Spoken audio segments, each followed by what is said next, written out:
When you think of someone who has been trafficked, what comes to mind? Chances are the images you've seen are not only limited but also inaccurate. Movies and television often simplify the complexities of trafficking, portraying incomplete or misleading representations. In reality, trafficking can take on many forms, from labor to sexual exploitation. In this video, we will specifically focus on trafficking for sexual exploitation.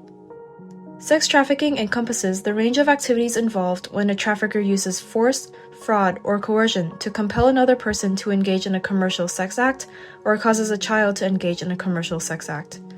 Systemic barriers place people at greater risk of trafficking.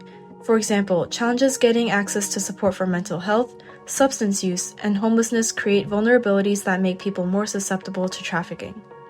We will follow the stories of a couple of people to understand how situations they encounter in life affect their chances of being recruited into sex trafficking.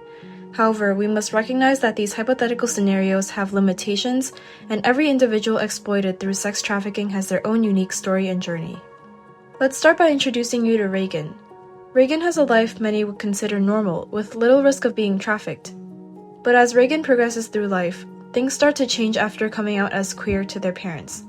They worry a lot about anti-transgender legislation and hatred they see online and on TV.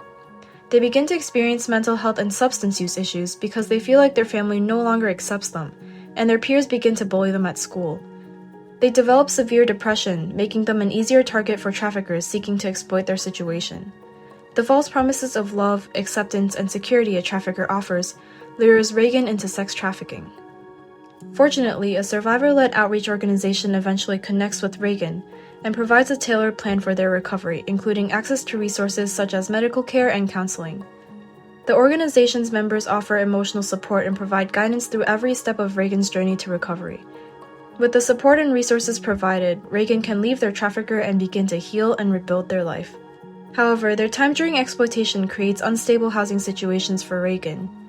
Now, as a human trafficking survivor, Reagan faces many of the same issues with their mental health and substance use as before, in addition to a new challenge: homelessness.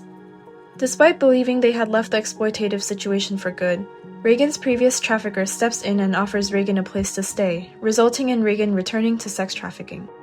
Fortunately, Reagan manages to leave the life for a second time. This time, they manage to find stable housing through the survivor-led outreach organization's housing program. However, they remain in a similar state of vulnerability to before their first trafficking experience due to their ongoing struggles with mental health and substance use. But now, with the help of a support system, more stable housing, and coping strategies they developed, Reagan begins to address some of their mental health and substance use problems. At last, they can continue their path to lowering their vulnerability. Reagan faced several challenges, but their journey highlights the importance of addressing underlying vulnerability factors that traffickers use to recruit victims initially, as well as how traffickers capitalize on vulnerabilities to re-recruit someone back into the life. At each point in Reagan's journey, their life could have gone several ways. Their circumstances led them to their current state, and their access to support services will continue to shape their future.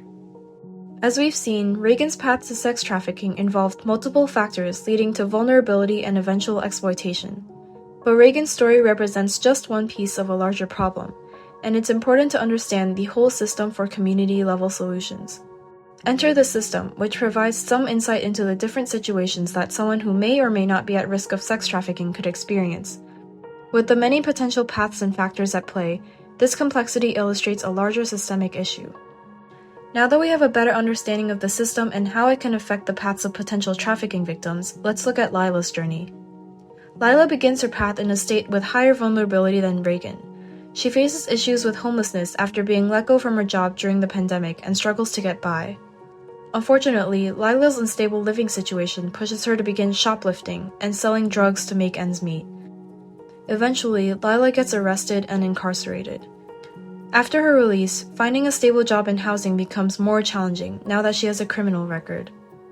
Incarceration also increases Lila's proximity to illegal activities and commercial sex. Upon release, an individual whom Lila befriended in prison recruits her into sex trafficking. After some time, Lila leaves her trafficking situation when her trafficker gets arrested, but still struggles to find housing because landlords in her area won't rent to her due to her criminal record. Lila remains highly susceptible to becoming involved in illegal activities to survive. Throughout Lila's path, she struggles to find a stable living situation, which makes her vulnerable to sex traffickers and involvement in illegal activities.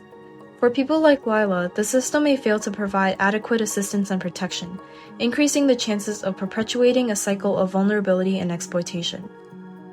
So far, we have introduced you to Reagan and Lila, who have had unique experiences. Lila and Reagan took different paths regarding the sources of vulnerabilities and where exploitation took them.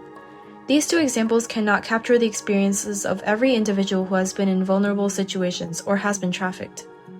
Here, we see a diverse group of people who live in high states of vulnerability, each with their own unique experiences and trajectories. Some may start in high vulnerability and never be involved in sex trafficking, while others may find themselves forced into it. Still, others may move in different directions, finding themselves in lower vulnerability situations or seeking help from institutions. Let's not forget that while resources available for those who become involved in sex trafficking can be effective, they may not work for everyone. Many individuals in vulnerable situations may not have access to the support they need, or they may face barriers to accessing services.